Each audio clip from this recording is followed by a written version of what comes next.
చందమామ కథ ఆస్తి పంపకం. ఉజ్జయినికి దగ్గర గల ఒక గ్రామంలో ఒక రెడ్డి ఉండేవాడు. ఆ రెడ్డి చుట్టుపక్కల గల 9 గ్రామాలకు న్యాయాధికారి, సంపన్నుడు. ఆయనకు 4 కుమారులు. వారిలో పెద్దవాడు పెత్తందారుగా ఉండేవాడు, రెండోవాడు పశుపోషణ, మూడవవాడు వ్యవసాయము చూసుకునేవారు, నాలుగోవాడికి విద్యలో దైవ కార్యాలు ధర్మకార్యాలు చేయటంలో ఆసక్తి హెచ్చు. కొంతకాలం జరిగాక పెద్దరెడ్డి వృద్ధుడై మంచాన పడ్డాడు. ఆయన కుమారులను పిలిపించి, నాయన్లారా, ఇంతకాలము మనము ఒకరి తగాదాలు తీర్చాము గాని మన తగాదాలను ఇతరుల దగ్గరికి తీసుకుపోలేదు. నాకు కాలం సమీపించింది. మీరు నా మంచం కోళ్ళ దగ్గర మీ ఇష్టానుసారం నిలబడండి. నేను పోయాక ఎవరి కోటి వద్ద వారు తవ్వుకోండి. మీలో మీరు తగాదా మాత్రం పడవద్దు అన్నాడు. కుమారులు 4 కోళ్ల వద్ద నిలబడ్డారు. నే చేయగలది ఇంకేమైనా ఉందా అని తండ్రి అడిగాడు. మరేమీ లేదని కుమారులు చెప్పిన మీదట నారాయణ నారాయణ అంటూ రెడ్డి నిశ్చింతగా ప్రాణం విడిచాడు. తండ్రికి దినవారాలు చేసిన అనంతరం 4 అన్నదమ్ములు 4 గుణపాలు తెచ్చి తండ్రి చెప్పిన ప్రకారం ఎవరి కోటి వద్ద వారు తవ్వుకున్నారు. పెద్దవాడు తవ్విన చోట ఓక వచ్చింది, రెండోవాడు తవ్విన చోట పేడ వచ్చింది, మూడవవాడు తవ్విన చోట మట్టి తప్ప మరేమీ లేదు, నాలుగోవాడు తవ్విన చోట మాత్రం వెండి బంగారాలు దొరికాయి. ఇది చూసి మిగిలిన 3 అన్నలకు కోపం వచ్చింది.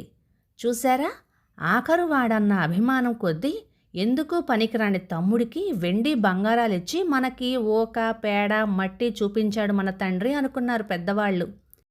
ఎవరి ఇష్టం వచ్చిన కోటి దగ్గర వాళ్ళు నిలబడ్డాము.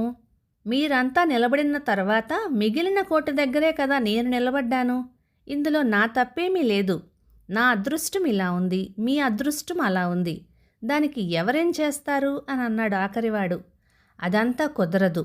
మనం ఈ విషయం న్యాయస్థానంలో పరిష్కారం చేసుకోవలసిందే అన్నారు అన్నలు. వారు తండ్రి ఆఖరి కోరికను తృణీకరించి ఉజ్జయినికి వెళ్ళి తమ తగాదాను రచ్చకెక్కించారు.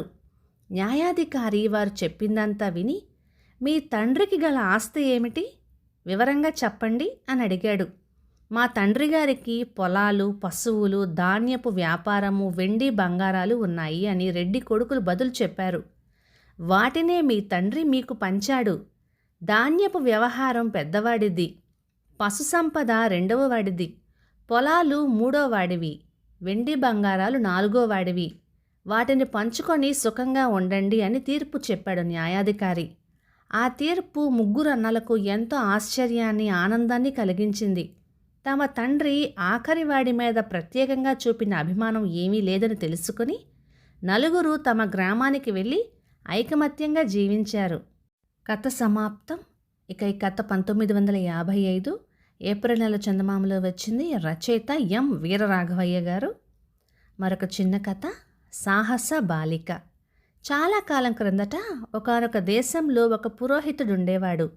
ఆయనకు మాణిక్యం అని ఒకే ఒక కూతురుండేది. ఆమె చాలా ధైర్యం గలది.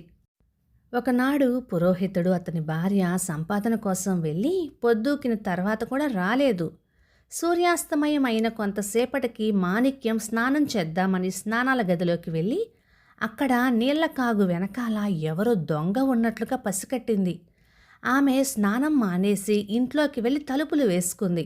మరి కాస్త చీకటి పడ్డాక దొంగవాడు స్నానాల గదిలో నుంచి వచ్చి ఇంటి వాకిలి తలుపులు తట్టి చిన్న గొంతుతో అమ్మాయి అని పిలిచాడు. తండ్రి పిలిచాడని మాణిక్యం తలుపులు తీస్తుందని వాడి ఉద్దేశం.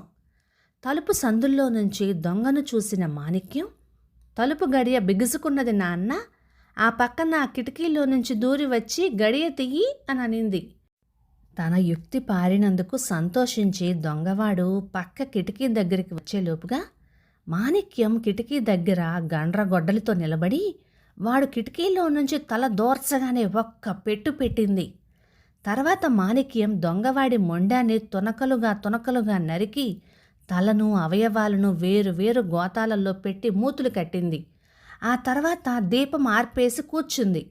మరికొంతసేపట్లో దొంగవాడి అనుచరులైన మిగిలిన దొంగలు వచ్చి తలుపు తట్టారు. మాణిక్యం తలుపు వద్దకు వచ్చి రహస్యంగా ఎవరు అని అడిగింది. పని ముగిసిందా అని వాళ్ళు రహస్యంగా అడిగారు. పని ముగించాను, పక్క కిటికీ దగ్గరికి వస్తే మూటలు అందిస్తా అని మాణిక్యం రహస్యంగానే చెప్పింది. దొంగలు మాణిక్యం గొంతు తెలుసుకోలేకపోయారు. పక్క కిటికీ దగ్గరికి వచ్చారు. మాణిక్యం వారికి మూటలు అందించింది. ఇక రా పోదాం అన్నారు దొంగలు. వంటిల్లు కూడా చూసి నేను మీ వెనకే వస్తాను, మీరు ముందు నడుస్తూ ఉండండి అన్నది మాణిక్యం. ఆలస్యం చేసేవు, త్వరగా రా అంటూ దొంగలు వెళ్ళిపోయారు. పొద్దుపోయి తల్లిదండ్రులు రాగానే మాణిక్యం వారితో జరిగిందంతా చెప్పింది. వాళ్ళు తమ కూతురి ధైర్య సాహసాలకు సంతోషించారు. కానీ మిగిలిన దొంగలు పిల్ల మీద పగ తీర్చుకుంటారేమోనని మాత్రం వాళ్ళు చాలా భయపడ్డారు. ఈలోపుగా దొంగలు అడవిలో ఉన్న తమ మేడ చేరుకొని మూటలు విప్పి తమ అనుచరుడికి జరిగిన ఘోరం తెలుసుకున్నారు. ఇదంతా ఆ పురోహితుడి కూతురు పని, దాని పని పట్టాల్సిందే అని అనుకున్నారు వాళ్ళు. మర్నాడు అందరూ మంచి మంచి దుస్తులు వేసుకుని పుల్లయ్య అనే వెర్రివాడికి గొప్పగా అలంకారాలు చేసి అందరూ బయలుదేరి పురోహితుడింటికి వెళ్ళారు. ఏవండి, మీ ఇంట పెళ్ళి కావలసిన పిల్ల ఉన్నదని చెప్పారు, ఉంటే మా వాడికి చేసుకుని బోలెడంత నగా నట్రా పెడతాము, పెళ్లి ఖర్చులు కూడా మేమే పెట్టుకుంటాము అన్నారు దొంగలు పురోహితుడితో. పురోహితుడు సంతోషించాడు, ఖర్చు లేకుండా పిల్ల పెళ్ళైపోతుంది అని. వియ్యాల వారు ధనికులుగా కనపడ్డారు. దొంగలు పిల్ల మీద పగ సాధించే లోపుగా పిల్లని అత్తవారింటికి పంపేయటము మంచిదే కదా అని ఇవన్నీ ఆలోచించుకొని పురోహితుడు కూడా సరే అన్నాడు. వీళ్ళ వాలకం చూస్తే వీళ్ళే నిన్న వచ్చిన దొంగలల్లే ఉన్నారు నాన్న అని మాణిక్యం తండ్రితో అన్నది కూడా. కానీ మాణిక్యం తల్లిదండ్రులు కోప్పడ్డారు. పిచ్చిగా మాట్లాడకు, దొంగలు ఎక్కడన్నా ఇంత మంచి బట్టలు వేసుకుంటారా, నగలు పెడతారా అని అన్నారు వాళ్ళు. ఆ పూటే పెళ్ళైపోయింది. సాయంకాలం పెళ్లివారు పెళ్లి కూతురుతో సహా తరలి వెళ్ళారు. చీకటి పడే సరికల్లా వారు అడవిలో తమ మేడ చేరుకున్నారు. హంతకిని ఇప్పుడే చంపేద్దాం అన్నారు దొంగలు. నాకు పెళ్లి చేసినట్టు చేసి నా పెళ్ళాంతో ఒక్క మాటైనా మాట్లాడకముందే దాన్ని చంపేస్తారా అని ఏడవడం ప్రారంభించాడు పిచ్చిపుల్లయ్య. సరే, రేపొద్దుటి దాకా అది పారిపోకుండా చూసే భారం నీది, రేపొద్దున దాన్ని హతమారుస్తాము అన్నారు దొంగలు.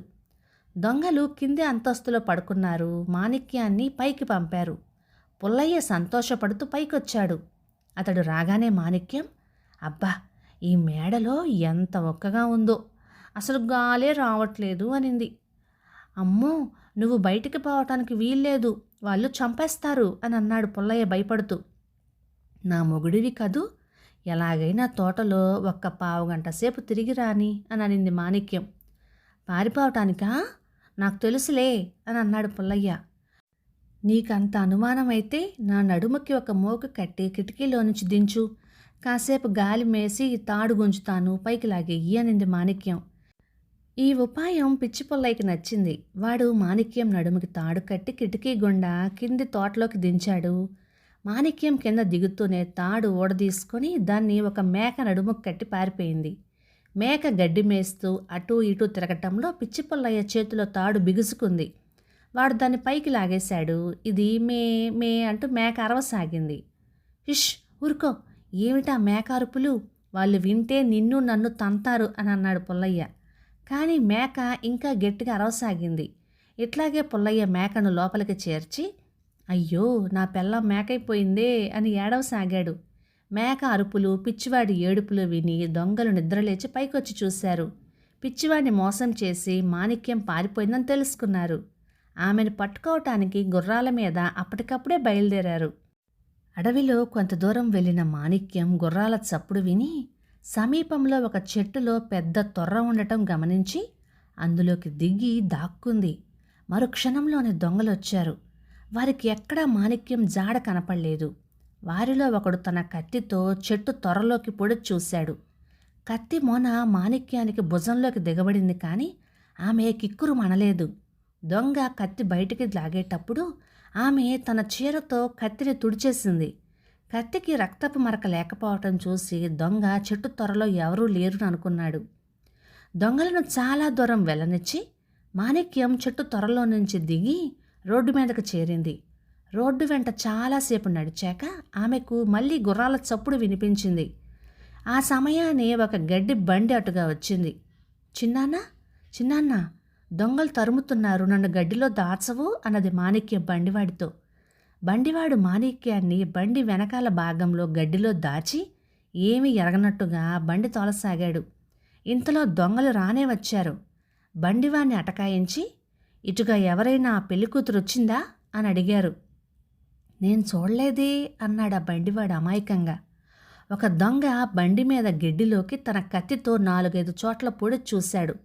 అందులో ఒక పోటు మాణిక్యం కాలిలో తగిలింది. మునుపటిలాగే మాణిక్యం కత్తిని చీరతో తుడిచేసింది. కత్తిపైన రక్తం లేకపోవటంతో వాళ్ళు తృప్తిపడి వెళ్ళిపోయారు. ఎలాగైతే మాణిక్యం దొంగల బారి నుండి తప్పించుకొని తూర్పు తెల్లవారే వేళ తండ్రి ఇల్లు చేరుకుంది. కుమార్తెను చూసి తండ్రి నిర్ఘాంతపోయాడు. ఏమే అమ్మాయి, ఇలా వచ్చావు? నీ భర్తేడి? ఒక్కత్తవే వచ్చావేం? ఒంటి నిండా రక్తపు మరకలేమిటి అని పురోహితుడు ప్రశ్నల వర్షం కురిపించాడు. నేను చెప్పలేదా నాన్న, వాళ్ళు దొంగలని? నన్ను చంపటానికి ప్రయత్నించారు. వెంట్రుక వాసిలో చావు తప్పించుకొని బయటపడ్డాను అంటూ మాణిక్యం జరిగిందంత తండ్రికి చెప్పింది. పురోహితుడు తన అవివేకానికి ఎంతో నొచ్చుకున్నాడు. ఇప్పుడైనా మనకు క్షేమం లేదు, నన్ను భద్రంగా దాచు, దొంగలు నా కోసం వస్తారు. వాళ్ళు దొంగలని నీకు తెలిసినట్లుగా కనబడకుండా ఉపాయంగా వాళ్ళను రాజుభటులకు పట్టివ్వు అన్నది మాణిక్యం. పురోహితుడు మాణిక్యాన్ని భోషానం పెట్టెలో దాచి ఊళ్ళో ఉన్న సర్దార్ గారి దగ్గరికి పోయి జరిగిందంతా చెప్పి, అయ్యా, తమరు మారువేషాలలో 20 మంది భటులను పంపండి, నేను తమకు దొంగలను పట్టిస్తాను అన్నాడు. మామూలు దుస్తులతో కొందరు రాజభటులు పురోహితుడి ఇంటికి వచ్చి తివాసీలు పరుచుకొని విశ్రాంతిగా కూర్చొని తమలో తాము కబుర్లు చెప్పుకోసాగారు. ఇంతలో గొప్ప దుస్తులు వేసుకొని గుర్రాల మీద దొంగలు దిగారు. వారిని చూడగానే పురోహితుడు సంతోషంతో లేచొచ్చి, దయచేయండి, దయచేయండి, వియ్యాలవారు వచ్చారు, కాళ్ళు కడుక్కునేందుకు నీళ్లు పట్టుకురావే అంటూ మర్యాదలు చేశాడు. మేము తొందర పని మీద వచ్చాము, వ్యవధి లేదు అన్నారు దొంగలు. అమ్మాయి కులాసాగా ఉంది కదా అని అడిగాడు పురోహితుడు. మాణిక్యం తండ్రి ఇంటికి రాలేదని దొంగలు రూఢీ చేసుకొని, అమ్మాయి కులాసాగానే ఉంది, సుఖంగా ఉన్నానని మీ భార్యతోటి చెప్పమనింది, అందుకే వచ్చాము, ఇక వెళ్తాము, మాకు ఊళ్ళో అవసరమైన పనుంది అన్నారు వారు. ఇంటిదాకా వచ్చి భోజనం చేయకుండా పోతే ఊరుకునేదే లేదు. ఒక్క గడియలో వంట కూడా అయిపోతుంది, లోపలికి దయచేయాలి మీరు అని పురోహితుడు నిర్బంధించాడు. గత్యంతరం లేక దొంగలు ఇంట్లోకి అడుగుపెట్టారు. అక్కడ తివాసీల మీద కూర్చొని ఉన్న జనం దొంగలకు కనిపించారు. వీరంతా ఎవరు అని దొంగలు పురోహితుణ్ణి అనుమానంగా అడిగారు. అమ్మాయి పెళ్లి సంగతి తెలిసి చూడవచ్చిన మా బంధుజనం లేండి అంటూ పురోహితుడు దొంగలను వారికి చూపి, వీరే మా వియ్యాలవారు అన్నాడు. మరు క్షణంలో రాజభటులు దొంగలను చుట్టుముట్టి ఒక్కరిని కూడా పోనివ్వకుండా పట్టి బంధించి తీసుకొని పోయారు. తర్వాత మాణిక్యం సర్దారుకి అడవిలో దొంగల ఇల్లు చూపించింది. అక్కడ వాడు దాచిన ధనం దొరికింది. అందులో కొంత మాణిక్యానికి సర్దారు బహుమతి చేశారు. కథ సమాప్తం. ఇక ఈ కథ 1955 ఏప్రిల్ నెల చందమామలో వచ్చింది. రచయిత ఆర్ లలితమ్మ గారు. ఇక ఈ కథ మీకు నచ్చినట్లయితే లైక్ చేయండి, షేర్ చేయండి. ఇలాంటి మంచి తెలుగు కథల కోసం మన ఛానల్ని సబ్స్క్రైబ్ చేయండి. Thank you.